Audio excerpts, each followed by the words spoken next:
Hi viewers, இன்றைக்கி நம்ம சேனலில் ஒரு புது சீரீஸ் தான் பார்க்க போகிறோம். சட்னி சீரீஸில் முதல் வகையாக நம்ம கொத்தமல்லி சட்னி எப்படி பண்ணுறதுன்னு பார்க்கலாம்.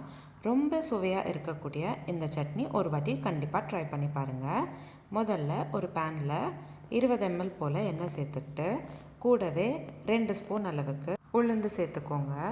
கூடவே 2 ஸ்பூன் அளவுக்கு கடலைப்பருப்பும் சேர்த்துக்கோங்க. அடுத்ததாக ஒரு பச்சை மிளகா சேர்த்துக்கோங்க. உங்களுக்கு எவ்வளோ காரம் தேவையோ அதுக்கேற்ற மாதிரி பச்சை மிளகா ஆட் பண்ணிக்கோங்க. அடுத்ததாக ஒரு பெரிய சைஸ் வெங்காயம் நல்லா பொடிசாக கட் பண்ணிக்கிட்டு அதையும் சேர்த்துக்கிட்டு நல்லா வதக்கிக்கணும். வெங்காயம் நல்லா கண்ணாடி மாதிரி வதங்கிக்கிட்டால் போதுமானது. அடுத்ததாக 2லேருந்து 3 பல் பூண்டு சேர்த்துக்கோங்க. கூடவே ஒரு பெரிய சைஸ் தக்காளி பொடிசாக கட் பண்ணிவிட்டு அதையும் சேர்த்துக்கோங்க.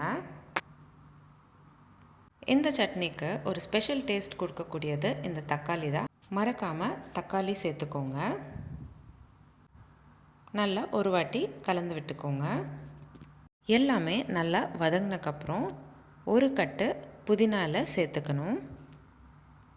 கொத்தமல்லி இலை சேர்த்துக்கிறப்போ நீங்கள் தண்டோடு கூட சேர்த்துக்கலாம்.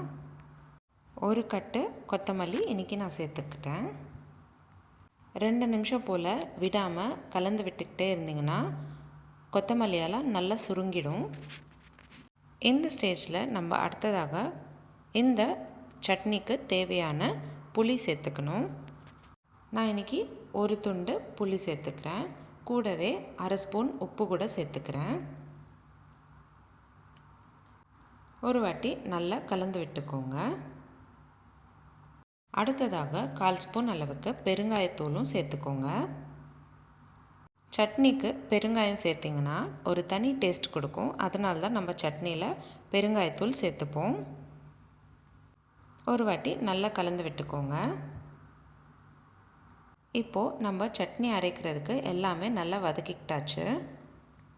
உங்களுக்கு லாஸ்ட்டில் தேவைப்பட்டால் தேங்காய் சேர்த்துக்கலாம். நான் துருவின தேங்காய் 30 கிராம் போல் சேர்த்துக்கிட்டேன். 2 நிமிஷம் போல் நல்லா வதக்கிக்கணும். அதுக்கப்புறம் தான் நம்ம ஆற வச்சுக்கணும். அடுத்ததாக ஒரு மிக்ஸி ஜாரில் எல்லாத்தையும் ட்ரான்ஸ்ஃபர் பண்ணிவிட்டு நல்ல சட்னி பதத்துக்கு அரைச்சிக்கணும். அடுத்து நம்ம தாளிச்சிக்கலாம். ஒரு பேனில் 10 ml போல் எண்ணெய் சேர்த்துக்கிட்டு கூடவே 1/2 ஸ்பூன் கடுகு, ஒரு காஞ்ச மிளகா, கொஞ்சமாக கருவேப்பிலை இலை சேர்த்துக்கிட்டு நல்லா வதக்கிக்கிட்டு அரைச்சி வச்சுருக்கிற சட்னியில் சேர்த்துக்கிட்டு நல்லா கலந்து விட்டிங்கன்னா ரொம்ப சுவையான கொத்தமல்லி சட்னி ரெடி ஆகிடும். இந்த சட்னி நீங்கள் வெறும் 15 நிமிஷத்தில் செஞ்சு முடிச்சிடலாம். இந்த சட்னி தோசை, இட்லி, சப்பாத்தி, அடை அப்படின்னு எல்லாத்துக்கும் ரொம்ப தோதாக இருக்கும். கண்டிப்பாக ஒரு வாட்டி ட்ரை பண்ணி பாருங்கள். உங்களுக்கு இந்த வீடியோ பிடிச்சிருந்தா லைக் பண்ணுங்கள், ஷேர் பண்ணுங்கள். இதே மாதிரி டெய்லி ஒரு ரெசிபி பார்க்குறதுக்கு என்னோடய சேனல் சப்ஸ்கிரைப் பண்ணிக்கோங்க. நம்மளோட சேனலில் இந்த மாதிரி நிறைய சீரீஸ் போஸ்ட் பண்ணியிருக்கோம். Healthy pasta series, healthy breakfast series, healthy lunch series, kids lunch box idea, healthy laddu series, தயிர் pachadi series, Andhra pachadi series, healthy starter series, sweet சீரீஸ்னு பல விதமான சீரீஸ் நம்மளோட சேனலில் போஸ்ட் பண்ணியிருக்கோம். எல்லா லிங்க்ஸும் நான் டிஸ்கிரிப்ஷன் பாக்ஸில் உங்களுக்கு ஷேர் பண்ணுறேன். கண்டிப்பாக செக் பண்ணி பாருங்கள். இந்த ரெசிபி எப்படி இருந்ததுன்னு எனக்கு கமெண்ட் பாக்ஸில் கமெண்ட் பண்ணுங்கள். நீங்களும் இந்த சட்னி உங்கள் வீட்டில் ட்ரை பண்ணிங்கன்னா எப்படி வந்ததுன்னு எனக்கு கமெண்ட் பாக்ஸில் கமெண்ட் பண்ணுங்கள். மீண்டும் சந்திப்போம் ஒரு சுவையான ரெசிபியுடன். தேங்க்யூ.